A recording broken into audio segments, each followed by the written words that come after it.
Hello दोस्तों, आप सभी का स्वागत है आज के इस लेक्चर में, जहां पे आज हम लोग पढ़ने वाले हैं स्पिनोज़ा का दो टॉपिक, जिसमें पहला आता है हमारा सब्सटेंस और सेकंड इज पैंथेइज्म। स्पिनोज़ा एक बहुत ही बड़े थिंकर हैं जो कि बहुत ही फेमस भी हैं, और जब एनलाइटमेंट हो रहा था 17th सेंचुरी के ये थिंकर हैं, जब एनलाइटमेंट हो रहा था तभी ये अपना बुक लिखे थे, अपना थॉट को प्रेजेंट किए थे। उस टाइम में इनको फेमस थिंकर भी माना जाता था। इन्होंने एक बुक लिखा है एथिक्स, जो कि प्योर मैथमेटिक्स टाइप से लिखा है इन्होंने जैसे मैथ्स में होता है ना थ्योरम, उसके बाद प्रूफ, उसका एक्सियम्स वगैरह, वो सारे उसी तरीके से इन्होंने एथिक्स की बुक को भी लिखा है। मैंने इनका बुक देखा, बहुत ही लॉजिकल मैनर में इन्होंने प्रूफ किया है कोई भी चीज़ को। तो ये किन के ऊपर बात करते हैं? ये बात करते हैं गॉड के ऊपर, लाइफ के ऊपर, नेचर के ऊपर, ह्यूमंस के ऊपर। इन्होंने सब के ऊपर अपना थॉट प्रेजेंट किया, लॉजिकली प्रूफ किया है। तो बेसिकली आज जो हम पढ़ने वाले हैं वो पढ़ने वाले हैं सब्सटेंस और पैंथेइज्म का कॉन्सेप्ट। तो इसको हम 4 भाग में डिवाइड करने वाले हैं, 4 पार्ट में डिवाइड करने वाले हैं। सबसे पहले हम इनका बैकग्राउंड समझेंगे, है ना, आराम समझेंगे। उसके बाद समझेंगे कॉन्सेप्ट ऑफ सब्सटेंस, बहुत ही अच्छे तरीके से समझने वाले हैं और बहुत ही सिंपल लैंग्वेज में समझने वाले हैं। यहाँ जो मैंने लिखा है ये बहुत ही मैंने सिंपल लैंग्वेज में लिखा है, लेकिन इसको आपको अच्छे से लिखना है ताकि आप एग्जाम में अच्छे से प्रेजेंट कर पाओ। और यहाँ पे हमारा कॉन्सेप्ट ऑफ पैंथेइज्म, उसके बाद ये रहा उसका एक्सप्लेन्ड पार्ट है, उसको समझेंगे, और लास्ट में समझेंगे सिग्निफिकेंस और क्रिटिसिज्म। तो आज ही हमारा ओवरऑल एक्सप्लेनेशन होने वाला है, और आज इस लेक्चर में हम बहुत ही स्टोरी फॉर्मेट में समझने वाले हैं। और जो हम जानते हैं ऑलरेडी, ये भी वही चीज़ बताए हैं, लेकिन थोड़ा लॉजिकली प्रूफ किए हैं। ये फेमस क्यों हैं? क्योंकि बाकी लोग, बहुत सारे साइंटिस्ट जो थे, बहुत सारे फिलोसोफर और थिंकर्स जो थे, वो रिलीजन को पकड़ के समझाते थे कोई भी चीज़ को। रिलीजन का एग्जाम्पल देके, रिलीजन से जोड़ के सब चीज़ गॉड के ऊपर देना, इस तरीके से। लेकिन ये गॉड को भी अगर एक्सप्लेन किए हैं तो वो लॉजिकली प्रूफ किए हैं, रीज़न के साथ प्रूफ किए हैं, लॉजिकली रीज़न। आपको ऐसा लगेगा इनको बुक पढ़ने के बाद कि ये एक मैथमेटिक्स बुक है। आज जब पढ़ोगे ना इस बुक को तो आपको लगेगा कोई पजल को आप सॉल्व कर रहे हो लॉजिकली। ये बहुत ही अच्छा बुक है और इसको आज हम समझने वाले हैं बहुत ही सिंपल लैंग्वेज में। चलिए स्टार्ट करते हैं। सबसे पहले समझते हैं इनके बैकग्राउंड के बारे में, उसके बाद आएंगे हम नेक्स्ट टॉपिक के ऊपर। तो बैकग्राउंड मैंने आपको ऑलरेडी बता ही दिया है। तो बैकग्राउंड क्या है स्पिनोज़ा का? स्पिनोज़ा एक 17th सेंचुरी के थिंकर हैं, जो कि 1632 से 1677 के थिंकर हैं, 17th सेंचुरी के। और ये नीदरलैंड में रहते हैं, डच फिलोसोफर कहलाते हैं। और ये एनलाइटमेंट टाइम के, क्योंकि 17th सेंचुरी में आपको पता है कि वर्ल्ड में, वेस्टर्न वर्ल्ड में, वहाँ के हिस्ट्री जब पढ़ोगे वर्ल्ड हिस्ट्री, तो वहाँ पे एनलाइटमेंट चल रहा था। मीन्स वहाँ रेनेसा वगैरह हो रहा था, तो इसके अकॉर्डिंग वहाँ पे एनलाइटमेंट चल रहा था। वहाँ पे लोग अच्छा प्रोग्रेस करना स्टार्ट हो गए थे वहाँ पे। तो उस टाइम के थिंकर हैं, और उस टाइम इन्होंने अपना थॉट, अपना थिंकर किसको बोलते हैं सबसे पहले ये समझते हैं। थिंकर उनको बोलते हैं जो बहुत ही डीप सोचते हैं और साथ ही सीरियसली कोई बात को प्रेजेंट करते हैं, उसको थिंकर कहते हैं। जो कि ये थिंकर हैं और फिलोसोफर भी कहलाते हैं। और ये मैथमेटिक्स, इनको इसलिए और जाना जाता है क्योंकि इन्होंने जो बुक लिखा है एथिक्स, उसको ज्योमेट्री के मैथ लगेगा, आपको मैथमेटिक्स बुक पढ़ रहे हो, इस तरीके से प्रेजेंट किया है कि डेफिनेशन होगा, फिर उसको प्रूफ किया जाएगा, फिर एक्सियम्स होगा, इस तरीके से लॉजिकली समझाया गया है। मैंने आपको बताया ना, जिस तरीके से आप मैथमेटिक्स बुक देखते हो उसको पढ़ोगे ना, तो आपको ऐसा लगेगा कि आप लॉजिकली पजल को सॉल्व करते जा रहे हो। इस तरीके से स्पिनोज़ा ने इस चीज़ को समझाया है, जो कि बहुत ही इंटरेस्टिंग है, इसलिए भी इनको जाना जाता है। और सबसे बड़ी बात, इन्होंने रिलीजन को हटा के, रिलीजन से ना समझाते हुए रैशनलिस्ट अप्रोच लिया है, जो कि डिस्कार्टे और लेबनिज़ ने भी लिया था। लेबनिज़ ने भी और डिस्कार्टे ने भी लॉजिकली कोई भी चीज़ समझाया है, लॉजिकली, बहुत ही लॉजिकल तरीके से, रीज़न के साथ, है ना। तो इन्होंने भी रैशनलिस्ट अप्रोच को लेके समझाया है, इसलिए भी इनका नाम इंपॉर्टेंट है और बैकग्राउंड में हमें इनके बारे में जानना चाहिए टॉपिक समझने से पहले, ठीक है। तो आपको पता चल चुका है कि 17th सेंचुरी के हैं, एनलाइटमेंट के टाइम के हैं, डच फिलोसोफर हैं, नीदरलैंड में रहते थे, और इन्होंने बुक लिखा है एथिक्स, और ये मैथमेटिक्स के फॉर्म में है, ज्योमेट्री स्टाइल में है, इसको बोलते हैं एक्जियोमेटिक, एक्सियम्स के फॉर्म में जो रहता है।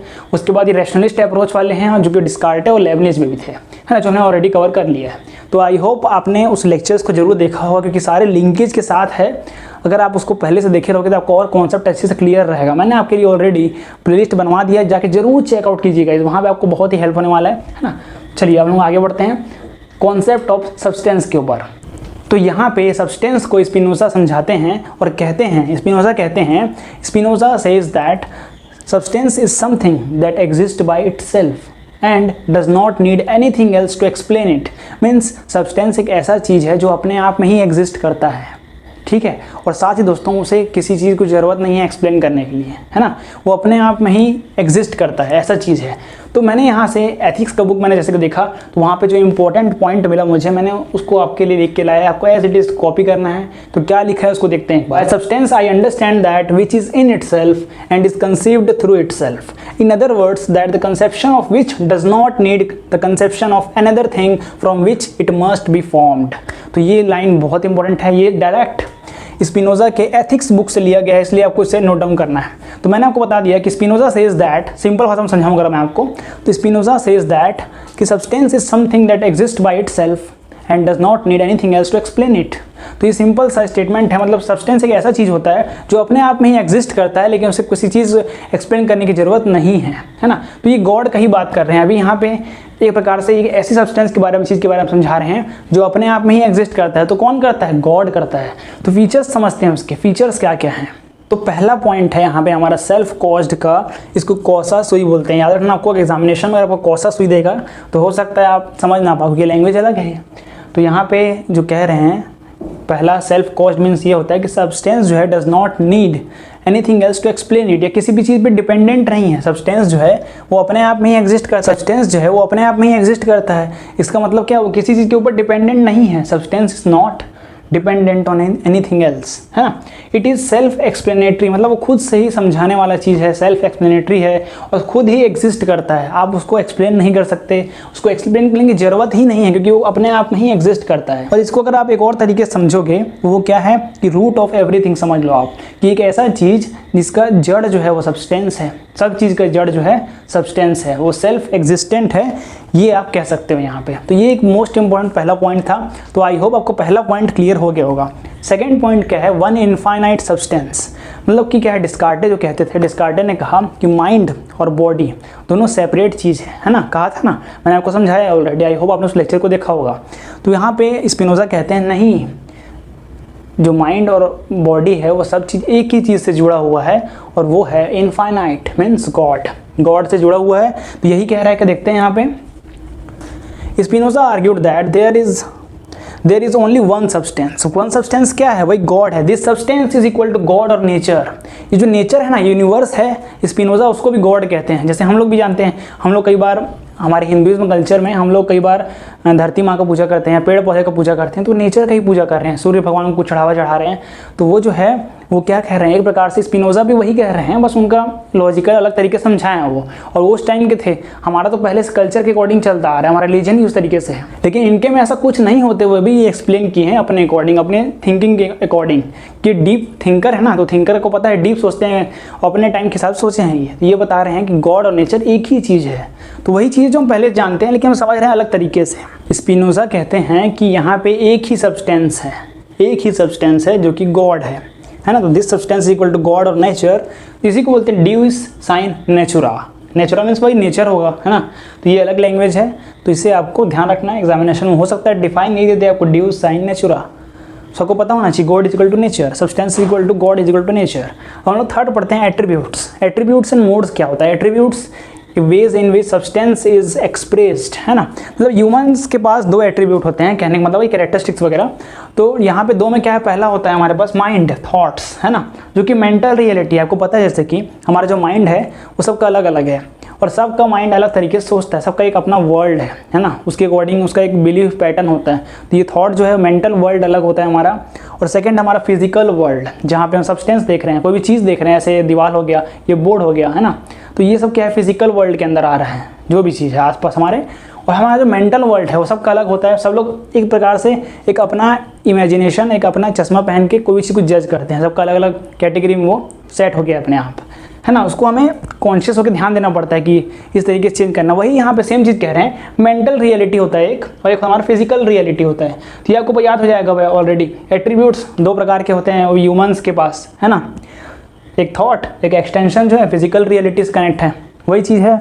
मोड्स क्या होता है? मोड्स एक बहुत ही सिंपल चीज़ है।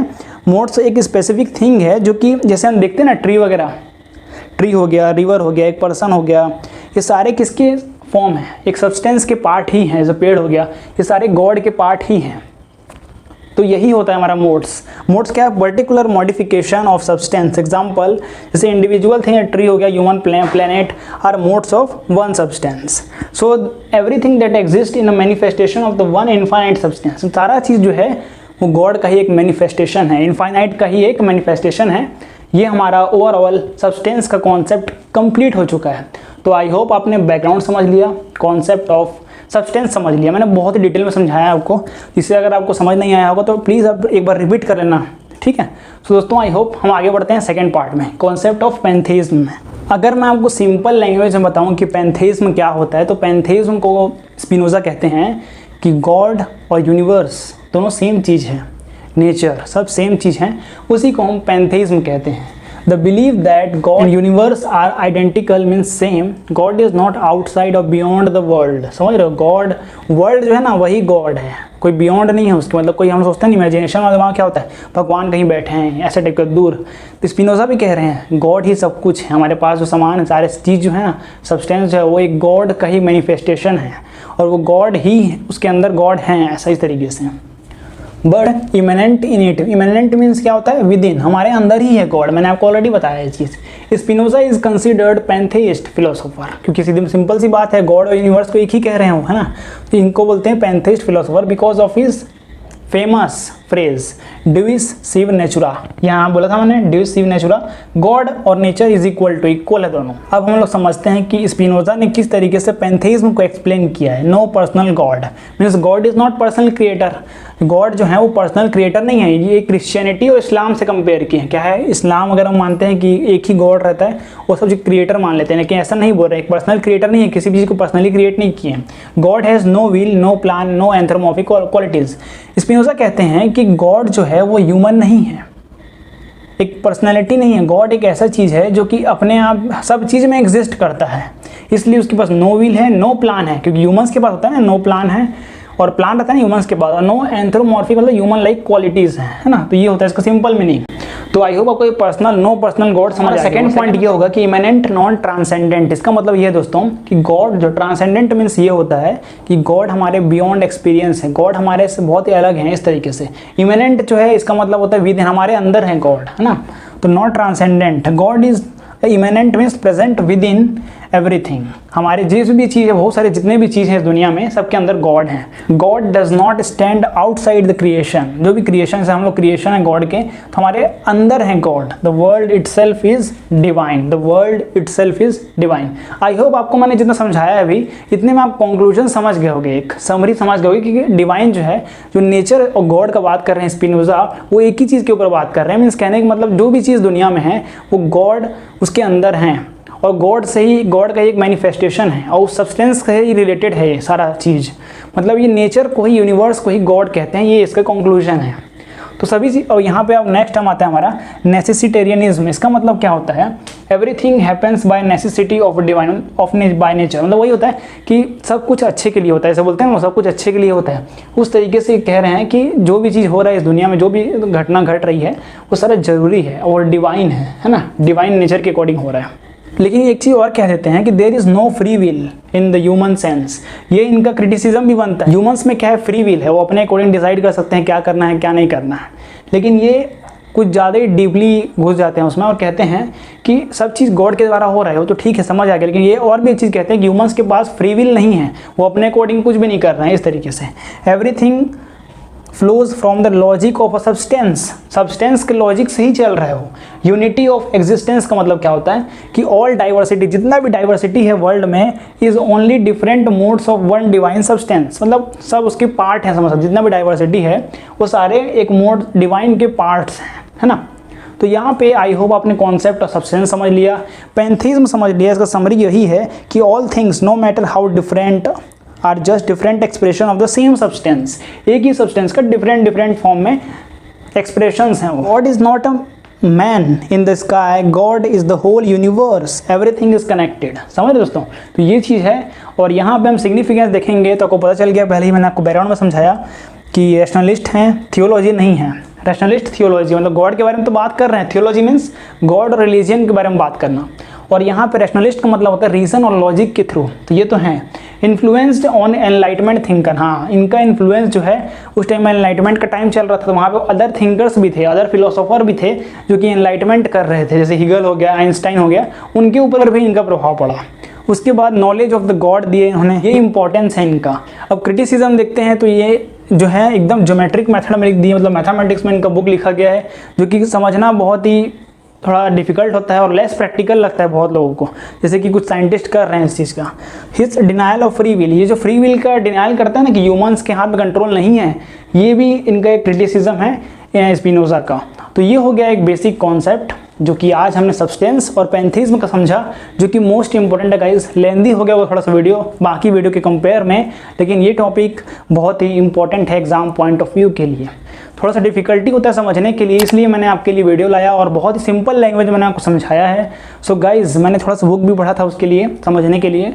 सो गाइज आई होप आपको समझ आ गया होगा। सो गाइज आज के लिए इतना ही। अगर आपने पहले के लेक्चर्स नहीं देखे हैं तो प्लीज़ मैंने प्ले लिस्ट आपके लिए बनवा दिया, साथ ही आपको डिस्क्रिप्शन में लिंक मिल जाएगा, आप जाके वहाँ पे चेकआउट कर सकते हो। सो गाइज आज के लिए इतना ही, मिलते हैं किसी नए वीडियो लेक्चर में टॉपिक के साथ। तब तक के लिए जय हिंद, जय भारत, वंदे मातरम।